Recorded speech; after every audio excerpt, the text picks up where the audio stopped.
সাক্ষী লাগে, খোঁজা লাগে, একটা মনে করেন যে এই বাড়িতে মাদক বেচে না, এই অবান্তর কথা বললেও কুত্তাকার সামাজিকভাবে অ্যাকশন নিতে হবে, পরামর্শ কঠোরভাবে নিতে হবে। করে তো বলে যে ধরাই দেবো মুখ বলবে এবং দু একটা ঘটনাও ঘটাবে, কিন্তু সেগুলা ভয় পাওয়া যাবে না। আপনারা সবাই এখন এই যুব সমাজ যদি বলে যে না এই সলিমতি করে না, এই রবিন করে না, এটা কি এরকম ভয় দেখায় আর কি, যারা ব্যবসা করে না মাল দিয়ে ধরাই দেবো এরকম কথা বলতো। ওই চাপা না মারলে তো সমাজে দাম দিবে না, ভয় ব্যবসা হবে না, মারবেই।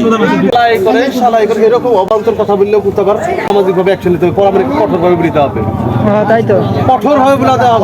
কয়েকজন 15 জন ব্যবসা করে 90 জন আছেন, তো 70 জন তো আছেন। 70 জন মানুষ যে একটা ঘটনা দেখেন না, যে প্রশাসনের লোক আসা ধরছে, সেই ব্যবসা করে না, তাকে দিয়ে দিতে আপনার মনে হচ্ছে যে ভালো মানুষ।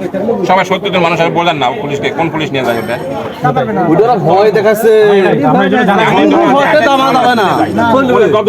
সাক্ষী লাগে, খোঁজা লাগে, একটা মনে করেন যে এই বাড়িতে মাদক বেচে না, এই বাড়িতে যখন প্রশাসন ঢুকবে তখন আপনারা তো আসতে পারছেন, শুনতে পাচ্ছেন না, তখন এই বাড়িতে আপনারা এই বাড়িতে মাদক বেচে না,